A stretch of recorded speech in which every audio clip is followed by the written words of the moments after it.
Alrighty then. Some Jim Carrey will be coming up here. I don't know, either be past it or not, but I don't know. I love Jim Carrey. All right, here we go. Transformations, not what is it? Transformers is Transformers. Maybe I'll have that picture up here too. I'm a ballin' in this one here. All right, transformations. We are going to work a lot with graphs this unit, and this is probably going to be a very challenging unit, but it's doable. We just got to practice, practice, practice. Okay, so we got some definitions here. A parent function. We actually dealt with a parent function before. This was in maybe one of the last couple units that we did. It's just the simplest form of a function. Remember, it was like y equals x, or y equals x squared, or y equals x to the third, or y equals the square root of x, like that kind of stuff.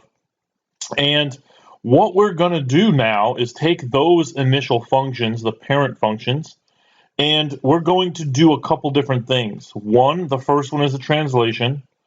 We have some stretching and some shrinking, and then we have some shifting as well. And the translation is just the easiest one, so that's why we're going to put it first here. Basically, all the translation is we're just moving the function left or right, and then up or down. Okay, so a vertical shift, there's two different types of shifts in all of these. There's going to be a vertical or horizontal. Again, there could be a shift, there could be a stretch, there could be a shrink, but always is one vertical and always is one horizontal. For the vertical, no matter what, it's always going to be outside the function. Or, if you want to talk about it in this case, outside of the grouping symbols. The grouping symbols are like parentheses. Okay? A horizontal shift is going to be inside the grouping symbols or the parentheses. Okay? And so what does a vertical shift do? Well, in this case, a vertical shift here is just going to move it up 2 units. So no matter where the function actually is, this f of x piece, I'm going to take this and then just add it 2, or just move it up 2. A horizontal shift could be shifting right or left. And remember when we talk about factoring and stuff like that, where the number just flips? Well, that's the same thing here. If this is really x minus 2, this means I'm going to go to the right 2 units. Okay? It's always opposite.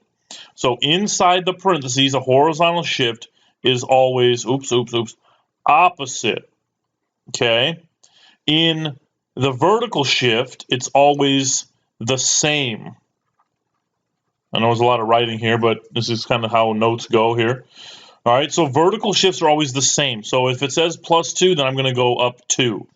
Horizontal shift, it says -2, that means I'm going to go right 2. Okay, let's get to some examples here. All right, so here's the parent function, y equals x squared. So this is a quadratic. And describe the translation. Okay, so remember, I want to move right, left, up, or down. So this is inside the parentheses, so that's opposite. So it's -3, now it's +3. So inside there, it's a horizontal, so that means I'm going to shift right or left, right? But in this case, this is negative, so I'm going to go right. So I'm going to shift right 3 units. And then the vertical shift is always outside, which is -5. So then I'm going to shift down 5 units. And then that would be the graph for that one. Okay? The second one here, given the parent function, y equals the square root of x, write the function with the vertical shift up 5 and then horizontal shift left of 17. Now, I said grouping symbols. This is one grouping symbol. Remember, we said parentheses, but we could have square roots. We could also have absolute values. What else can we use? We can also have the greatest integer function, which we're going to get to. We can also have log and then a parentheses, stuff like that. Those are all grouping symbols. Okay, so vertical shift up 5. That means I'm probably going to put a +5 here. So y equals, now it's f of x, but y is the same thing. The square root and then +5. So that's up 5. Horizontal shift left of 17. So that's really -17. But in order to do that, I got to do opposite. So it's really +17 inside the grouping symbols. Okay, let's go to the next shifter. Alrighty, next one up, Scale. What? Not something I step on where it's like, get off. I broke it. That happened a lot. And I'm just kidding. I'm not that big, but I kind of am. But I'm not right now. But I don't know. Maybe. Anyway, scale. Scale is something that just makes everything bigger or smaller. And this is probably going to be the hardest one. Because there's a couple different things. We have vertical stretch and shrink and horizontal stretch and shrink. But they mean different things, but they're like opposites on what they're doing here. So what we're going to be doing with a vertical stretch basically says that if I have a function, okay, and we're going to take a basic quadratic, right? So this is 0, 0. This is the parent function x y equals x squared. I know it's a terrible graph, but that's okay. And this is going to be 1, 1, and this is negative 1, 1. That's where those points are. Okay, and you can figure that out on the table. That's not a big deal. The 2 f of x basically says, okay, that I'm going to take all of these points. I'm just going to multiply them by 2. Well, so this is 1, now it's 2. This is 1, now it's 2. So instead of my graph being like that, now my graph is a little skinnier. Okay, so a stretch basically takes it away and it pulls it. This pulls from the from the x-axis, so it pulls it. Okay, it pulls. So it gets kind of skinnier.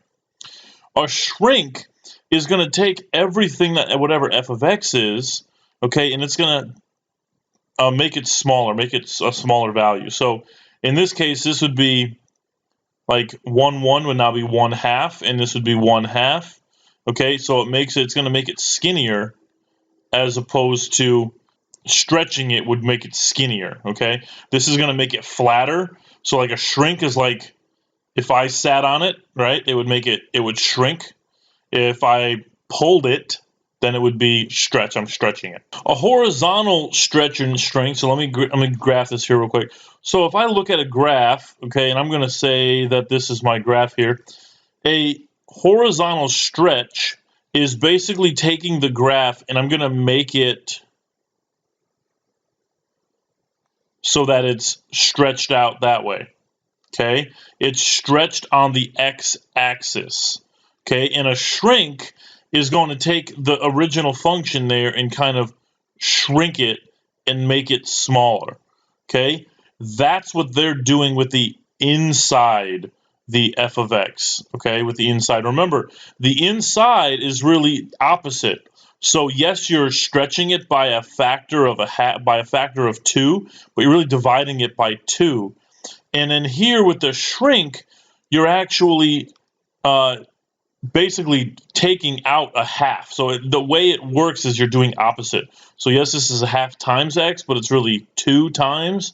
And this is 2 times, so really means you're dividing it by 2. So we'll get into practice with those. Don't worry too much about those right now. You'll have enough practice.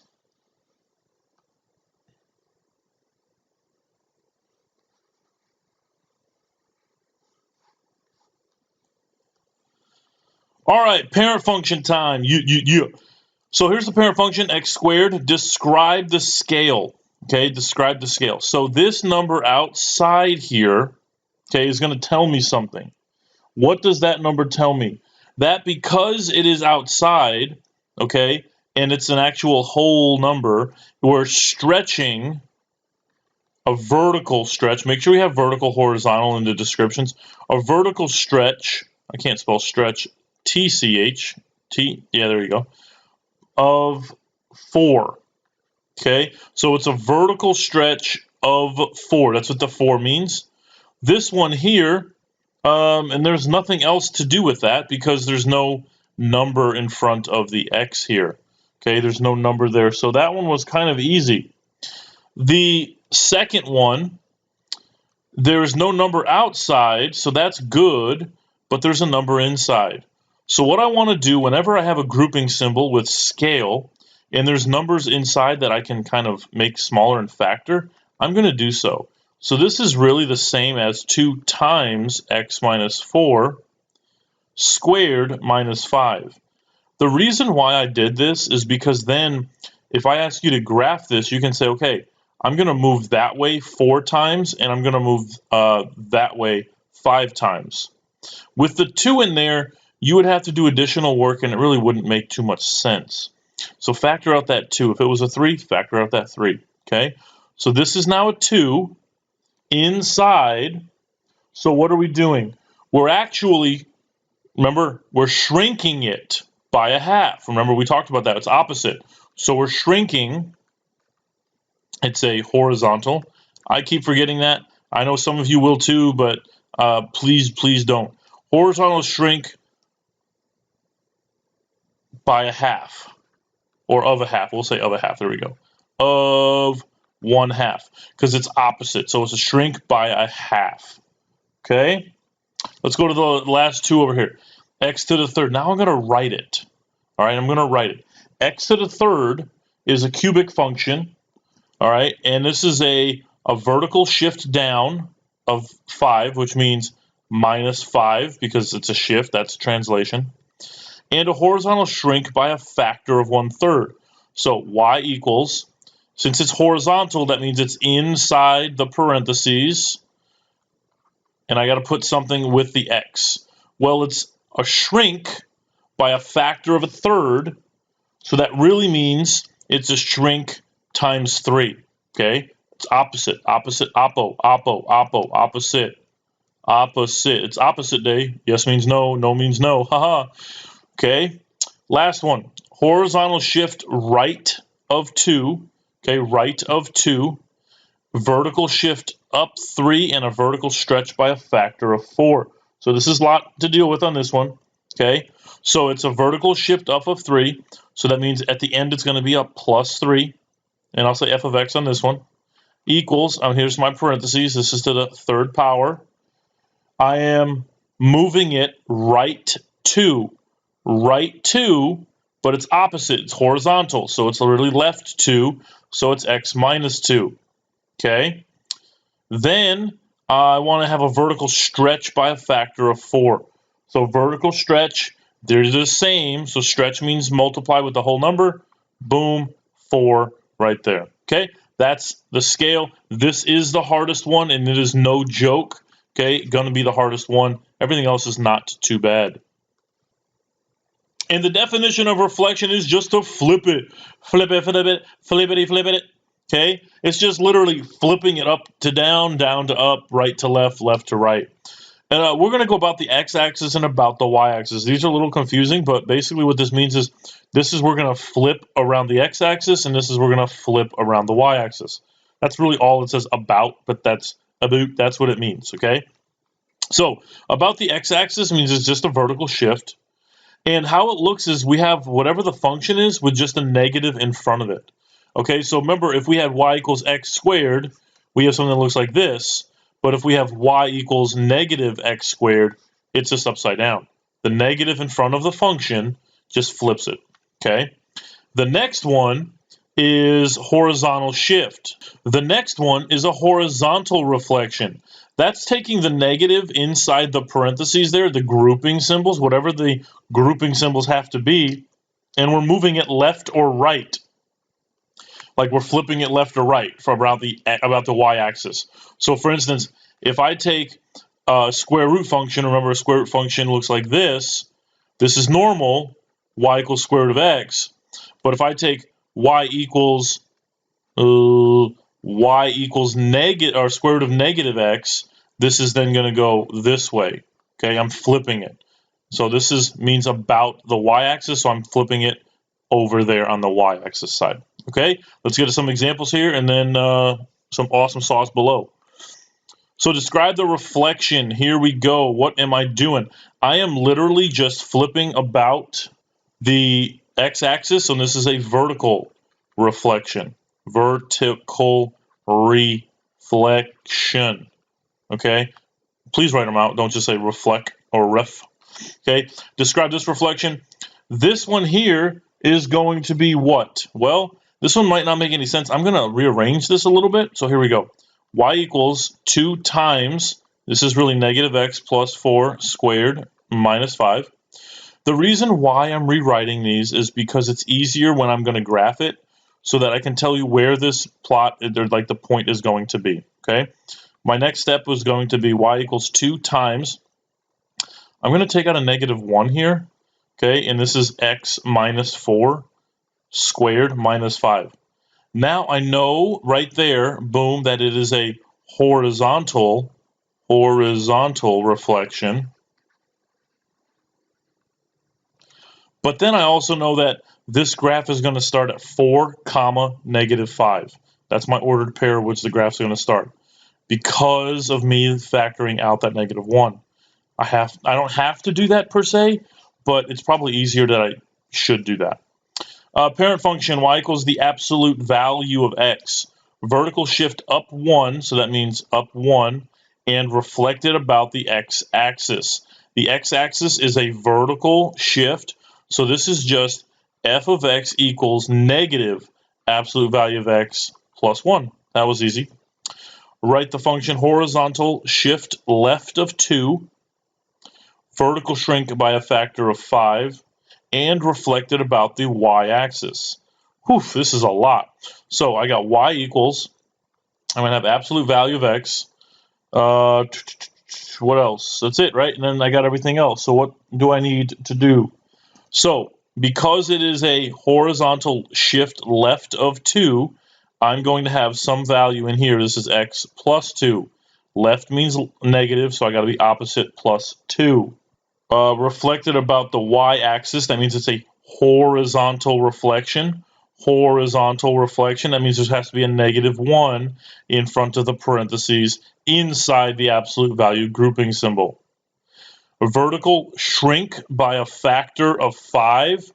Shrink means I'm going to actually have a fraction. So by a factor of 5 means I'm actually dividing by 5 there.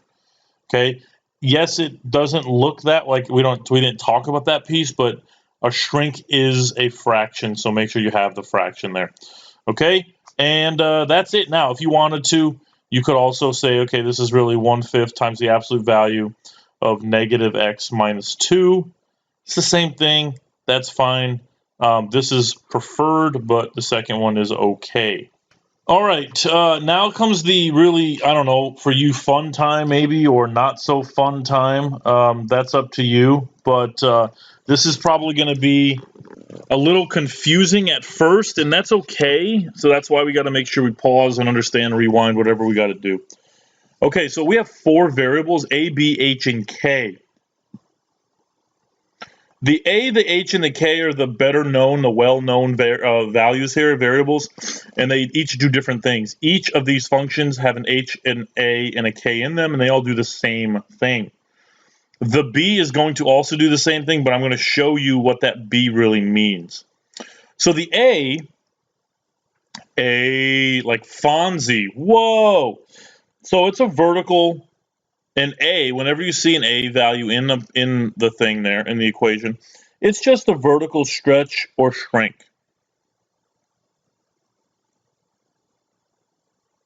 That's all that A value is. Remember, the number in front just tells me if it's a shrink, a stretch, a vertical, but it's vertical. The H is just a horizontal shift. Okay, whether I'm going well, left or right. Okay, I'm going left or right. That's the horizontal shift. The K is the vertical shift. So that's just up or down. Okay, those 3 are pretty easy to look at, distinguish. The B is really where the hard time is going to be, and that's what we kind of dealt with that in some of the problems above. B is the horizontal stretch slash shrink. Okay, that's the harder one. Everything else is pretty easy. This is the hardest one. So what are we talking about here? Well, if I have my original function, y equals x squared, I'm just going to graph all this stuff. We'll graph them later and all that stuff, but I'm going to not worry too much about how to do all this right now.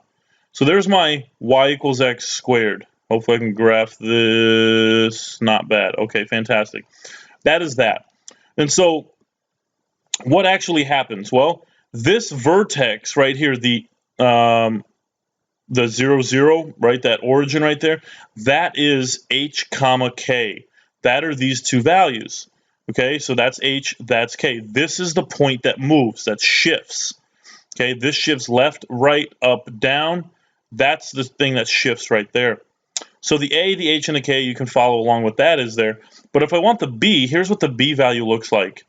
It's Y equals A times, and then it's really B times X minus H squared plus K. That B is like if I made that negative, or if I put a 3 there, or a 1/3, that would be where the horizontal stretch / shrink is. And we can factor that out, and we factored that out in a couple examples above. Cubic function. Okay, this is your generic cubic function. So I have 0, 0, 1, 1, -1, -1. Those are pretty much your cubic functions. And then it kind of goes like a little S there and goes down. This origin right there, making it bigger, is the point that moves, H, K. So that is the point that also moves. You shift it left, right, up, or down. Everything else will then shrink or stretch, but this is the point that actually moves. Okay, and how I get this B value here, it's Y equals A times, I'm going to use brackets here in case we get messed up, B times X minus H to the third plus K.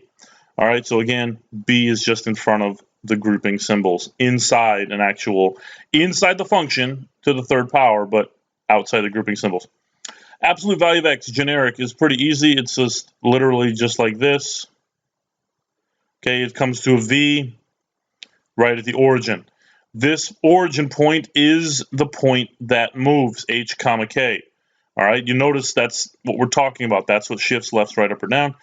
And then this is going to be Y equals A times the absolute value of B times X minus H in absolute value plus K. So the B value has to be inside whatever the function is. So this is absolute value. It's got to be inside. It's got to be inside the third, inside the second, the powers there. Square root function. So this is the generic square root function. It's at 0, 0, 1, 1, and 2. No, I'm kidding. It's not. It's 4, 2, right? 1, 2, 3, 4, up 2. Okay, and this is the generic one here. All right, and then this ordered pair on the origin is your H, K. That is the point that shifts. So this is going to be Y equals A times the square root of B times H minus K, or I'm sorry, H minus X. No, I'm kidding. X minus H. There we go. Fantastic. That's only took 3 times, or maybe 4. I don't know. But then that's in there. Okay, let's go down. I got 4 more, and then an example, and we'll be done. Exponential, logarithmic, greatest integer, and rational. Yes, yes, yes. Let's go. Okay, so this is a little weird because it's exponential, but that is okay. It doesn't matter what exponential it is. It could be 3 to the x and 4 to the x, whatever it is. No matter what, it's always going to be an ordered pair there at 0, 1.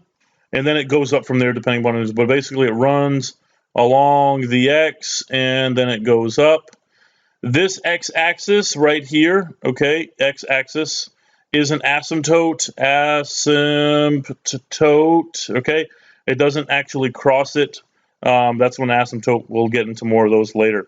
So there we go. This is Y equals A times 2 to the B times XB, there we go, minus H, and then plus the K value. This ordered pair at 0, 1 is H, K. That's your point that moves, okay? Logarithmic, that's just the inverse of an exponential function, okay? This one here is going to be at 1, 0. It's going to go up like this, hit that point, and then kind of go that way, all right? Now, this point, again, is your H, K. That's your point that moves. And then in this case, your y-axis is your asymptote. Asymptote, okay? That is your asymptote there. Y equals A times the log of B times X minus H plus K, okay? Fantastic. Let's go. Greatest integer function. Remember, this is like a step function. If you remember, basically what happens is that this is the basic one here. We go and we have an open hole. We have closed and now open. closed and open, closed and open, closed and open, and so on all the way up. It kind of looks like a set of stairs.